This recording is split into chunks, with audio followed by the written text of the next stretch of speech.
Hey, Forge fans, it's the match day preview. Anthony Urciuoli here, your host, and this is a big one. We say it every week. Those other ones, I can come clean now. I was lying. Those weren't. This is the biggest match of the season, and next week that'll be the biggest match. But for now, this is the biggest match of the season. Forge FC on the road in Victoria, taking on Pacific FC Sunday, September 18th. 8 o'clock Eastern time is kickoff. Now, all you really need to know are the standings. I mean, the standings are the important thing right now because we are heading down the stretch. Forge with 5 matches remaining, and ditto for Pacific. Forge in a better spot, but not by much. Let's break this down. Atletico Ottawa still in top spot, 41 points at the time of this recording. 24 matches played. Forge FC they've played one less match than Ottawa, and they're 2 points behind. That means, once again, Forge FC with the highest points percentage in the CPL, points per match percentage, Forge is in the driver's seat. It is completely up to them if they want to finish in top spot or not, essentially. The teams they're playing may have something to say about that, but at the end of the day, Forge is in control of their own fate.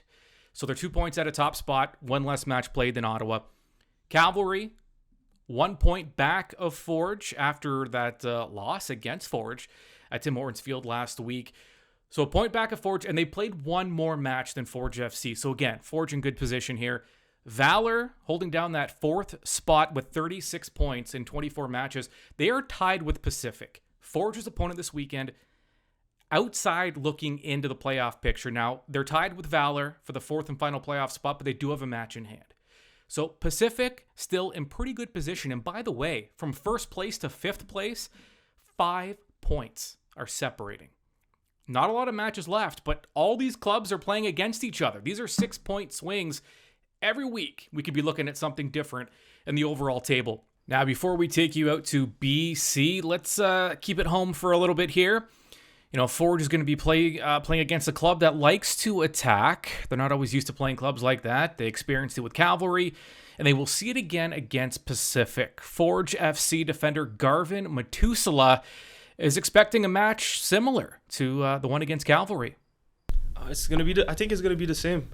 Intense game. Their field is really small, so there's gonna be a lot of duels, and they're fighting for a playoff spot like we do. So it's just gonna be a war out there to get those 3 points. A lot of talk this week about Daniel Krutzen. His return to the Forge lineup, just an unbelievable return to miss, 8 or 9 months and to step in a match like that against Cavalry, play 75 minutes. And, I mean, saying he didn't miss a beat, that's sometimes overused, that, it looks like so-and-so never left. I mean, it really looked like Daniel Krutzen never missed any time. He's in for another tough battle on the road, hostile territory. Here's Daniel Krutzen and what he is expecting to see against Pacific. We know they're a good team. They're also still fighting for that playoff spot. I think the top 5 is right now. So it's all finals right now. So that's it's definitely exciting for the league as a whole. Definitely a challenge for all the teams, and I think we're ready for it. We're going to go to the other side of the country because we are going to bring in Cleve Dheensaw. He is a sports reporter with the Times Colonist in Victoria. He's also the first ever inductee into the BC Sports Hall of Fame. That's some high praise. So Cleve is going to join us in moments, and we'll get the Pacific picture of things. Now, for Pacific, it's been an interesting year, right? Alejandro Diaz is still the league leader in goals, but he hasn't played for Pacific in a little over a month after the transfer. So this Pacific club is going to look different than the one that Forge fans have seen. The goals aren't quite there. Now, Pacific still want to attack. We'll check in with Cleve shortly to see if maybe they change things up a little bit. But clearly feeling the loss of Diaz because Pacific has not been in fine form as of late. They've gone winless in their last 4. In that span, 3 losses, 1 draw. So with that, let's take you to the other side of the country and go to Victoria. Cleve Dheensaw, who joins us now. All right, Cleve. Let's just start with the feeling around the club. It's been an up and down year, which is maybe reflective in the roster. There's been some turnover mid-season, which isn't always helpful, of course. What is just the general feeling of Pacific right now?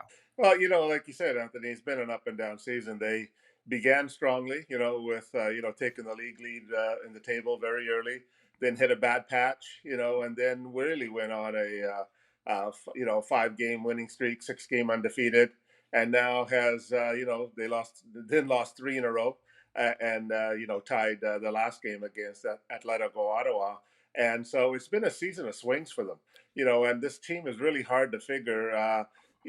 Why these swings happen, or why this season is going in stretches, they have no answer for, and why they get into these really good stretches followed by really bad stretches. So the team is buoyant, yet they're I think the camp is starting to get a little concerned and wondering, can they pull this out now? It's been an interesting season, as the big three of the past 3 years are have been Forge FC, Cavalry and PFC, and now they're being challenged by upstarts like Valor and Atletico Ottawa. So you might be seeing a changing of the guard, and I'm sensing a little hesitation in the PFC camp. They're wondering where the goals are going to come from now with Diaz gone. That was the real. It happens in football, and I think Hmm. Canadians are beginning to understand how this works, and players sometimes are going to be Right. sold, and you don't get players back like in North American trades, right? Team Yeah. gets to pocket the money, which is great for the ownership, but it's a whole different way of doing things, right? And so, you lose a guy who is still the leading scorer in the league. I mean, he could win the Golden Boot and not even be on the team by the end of the season. Young Right. Rosario, I mean, yeah, we'll have something to say about that, but I'm sure this is, a pretty interesting thing happening. And where the goals are going to come from, Anthony, is the main thing concern on this team with Diaz gone, and obviously had 13 goals on the season, and now gone to Norway, sold to Norway, second division team, and so they just haven't been able to get this offense going. It's just. It's something is missing there, and Diaz was the straw that really stirred this stick, the drink, sorry, of this how this whole team went. He was always there, making that key little pass that resulted in a goal, and one of the greatest finishers the league has ever seen. So where the offense is going to come from is a big mystery, and this one they're going to have to solve here pretty soon with 5 games left. And has the club had to adapt and change their style of play at all? Are they playing a little more defensively now than maybe they used to? Uh, they're still trying to attack. I mean, they have a very attack first mentality and always have. Right. And the no, I think they haven't really changed their mentality or their approach. They're still a very much offensive geared team. Yet, the just the chemistry is missing without Diaz there as the real spark plug. And then, of course, missing Manny Aparicio the last 3 games to red card violation. As he Right. has been just the engine in that midfield, keeping things going and keeping the movement going, and just that sense of wide play like they like to play, and then to get it to the middle. That's just not been there without him, and so he returns this weekend, and so that's a big addition coming in for PFC this weekend. What about locally?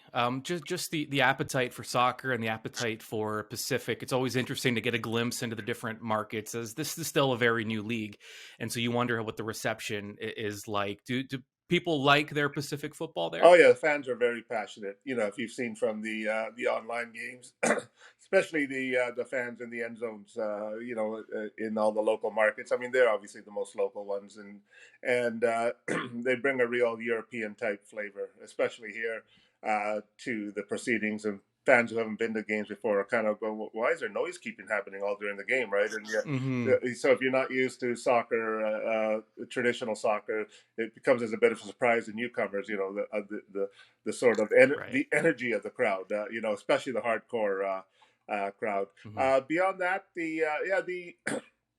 the walk up has been good. The general fans have been good. It's like I think in many markets, it's it's not narrow and wide like you'd see maybe in junior hockey with fans just have a greater appreciation of the game. Sure. in a sense. Soccer is still a pretty big sport here on the island, but of the people who follow, I would say it's narrow and deeper. The ones who are really into it are really into it. Much like I think you see at Tim Hortons Field. I mean, the fans who come out really come out, and they're really supportive of the team. General public, I think throughout the league, that's an ongoing thing that will have to be worked on. The walk-up crowd, and the general fan who wants to go, hey, well, how's the team doing? And let's, that's gonna. And I think throughout the league, what you're finding is the hardcore. You look at Halifax. Hmm. The hardcore ones are the hardcore ones, and they're always going to be there. And same with Hamilton, same with PFC. Yeah, it's just getting the wider uh, audience, the wider community, more interested in the product. Yeah, and I was at that final last year at Tim Hortons Field against Pacific. The weather was Yeah. miserable, so it was mostly what I remember. But I was in the stands, and a lot of fans, a lot of Pacific fans making the Oh yeah, there trip, and had to I be. think, I mean, that was a long yeah, trip, right? And on short notice, yeah, right? The victory sure, over Calgary was just the week before, right? And hmm, so it wasn't easy to do, and it's November, and it's Hamilton in November, so you going out there, and yeah, there were a lot of purple shirts in the stands that day, and that's good to see. And again, an example of the people who follow the teams are hardcore. Which is great, and I think that will slowly reverberate and build throughout the community. Average fans here, I mean, they get up around 3,000. The bigger games are really well attended, like the CONCACAF games, both sold out over 4,500, almost 5,000, and obviously the Whitecaps game last year. So the big games will always mm, attract the general audience because. right, I feel people are reading our paper. They know what's going on. But whether they want to come out is predicated on how big the game is. And CONCACAF and Canadian Championship are always like, yeah, we want to see the MLS teams. We want to see sure, the Latin American teams come up, and those crowds are always great and great atmosphere. And people also have an appreciation of what better games are. And I noticed. Bigger crowds for especially when cavalry come in or forge, that sort of thing. So yeah, so it's just learning process, and it's and it's this is, I think the CPL needs to, it's the old thing, it's a marathon, not a sprint, right? So you're looking hmm. 10 years down the road and building this base up. And I think it will build up across all the markets. So. Yeah, and I've been to Grey Cups at Tim Hortons Field, but that match between Forge and Toronto FC was one of the most Oh, incredible yeah. I mean, sporting that was events what, it I've was ever just been to. The crazy. What, 12, atmosphere, 15,000 fans. It was just great, well, right? and Yeah. it gives you a Yeah. glimpse Yeah. into, it gives you, soccer's just a different No, yeah. animal Yeah. altogether. It's a Yeah. glimpse into what, if we can continue this Yeah. momentum, and as the snowball Yeah. continues to kind of roll, it's Yeah. something special is Exactly. here. We're just kind of trying to And cultivate what it. people don't realize how organic soccer is. I mean, you would never Yes. ever get to play out a league like Forge and PFC have done against Right. Latin American countries. Otherwise, other than soccer, and you never get to play the. I mean, we used to have an ECHL team here. Now it's WHL, but a minor pro team would never get to play the Vancouver Canucks, right? And you get to do it Right. in soccer, and Exactly. it's. I think people here begin to realize what a very organic thing soccer is. It's just the nature of the game, right? And the one thing missing, of course, is promotion relegation, which I don't know if North Americans will. I don't know if Forge fans would accept being in Ontario League One. It's if it came to Right. that, and if Yeah. Peterborough moved up or whatever. I mean, would they suddenly have the next year to support the fan base to support it? That's missing, but all the other aspects of what makes soccer so great across the world are here, and it's slowly building, and I think it's going to continue to build. So, what does the expansion into Vancouver mean then for Victoria, and kind of that built-in Yeah, rivalry? that's going to be the rivalry, right, for PFC. Right. Right now, it's been sort of hyped as, just because FC Edmonton hasn't been, all that great the last couple of years. So the Calgary and Victoria have been the sort of big local sort of rivalry, hour away by flight sort of thing. This will be great. It'll be the derby, So and Hmm. you need that, right? So I mean, that was like. It's going to be like the TFC versus Forge game. I mean, every more often, and sort of so you're going to get that local rivalry going, a local derby going, and it's going to be, I think, quite intense, and it's going to be good for the league, and it's going to be the BC equivalent of El Clasico in Alberta there. So and Hmm. no matter where FC Edmonton is in the standings. Those Eddies versus Cavalry games are just great because it's because there's so much in it. And I think you're going to see this in the BC Derby as well. Yeah, there has to be a feeling, I would think, just with the nature of the league and the parity and the any given, not Sunday, but any given night type thing. And for Pacific, you get the feeling that as long as, they're thinking, let's just get in. And from there, like we can still play against we can surprise some people. Let's just get in. It's basically, let's get that lottery ticket, Let's get that one of the 4 lottery tickets, and once we're in, anything can happen. And look at last year. I mean, nobody gave them much of a chance, coming into that. If you looked at that if you looked at the playoffs last year, having to play away to Calgary, and in extra time, I think in the 120th minute, Kunle Dadaluc out hustles, the Cavalry defender to the touchline and. To the end line, and whether it was over or not, I mean, the refs, the linesman called it, and shocked, banks it in off the goalie on an innocent-looking play, right? And you never know, 1-0, and then of course Hodgberg, comes in, Alejandro, and he comes in, and out of nowhere that header, out of a game that was pretty even, and then boom, it's just 1-0, and the 2-year dynasty of Forge is done. So anything can happen once, as you know. Anthony, in sports, especially in football, where one moment can change a game so much. And so, 2 1-0 victories over last year, and then they're the champions of the league. So get in is like, I'll think all the 5 teams remaining, just get in. And then everybody's got an equal chance. So it's pretty interesting. Yeah. Right. Yeah, Cleve, this has been great. Thanks so much for this. And we're in for a good one this weekend, I'm sure. The one thing that I think the PFC has noticed this year, and this how much that CONCACAF, and Forge knows this from 3 years, how much CONCACAF takes out of you. And you're saying how's the season going? I think those 4 games, I mean, and the travel, I mean, you're really beat up after that. I mean, it's great you want to do it. You want to be league champions, and you want to play those CONCACAF games. But that travel to Costa Rica and back, and then, for Jamaica first.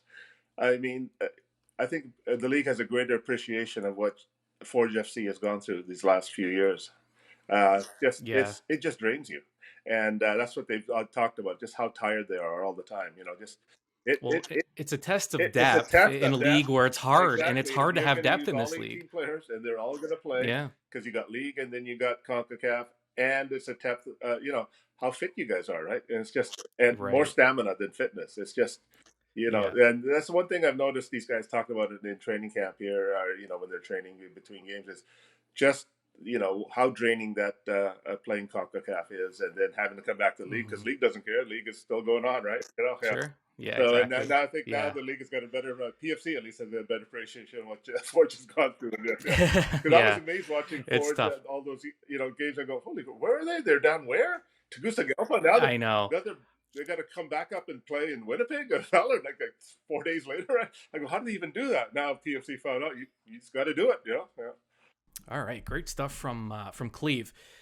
Forge fans, wherever, however you may be listening and or watching, whether you subscribe to the podcast, whether you subscribe on YouTube, whether you're checking us out on social media at forgefc.ca, I can tell you the best way to get your Forge content is to subscribe through YouTube and via podcast, and follow us on social media, because we have more. 3 keys to the match will be dropping shortly. Stay tuned for that. And following the Pacific Forge match, there will be a match in review. And if you need to get caught up, we went one-on-one with Daniel Krutzen this week, Garven Metusala, and also Alex Ashinyoti Janssen in Focus on Forge. Plenty for you to get you just psyched for this Pacific Forge matches. If you needed any more help, we'll provide a little extra boost for you. Okay, Forge fans, we'll talk to you soon.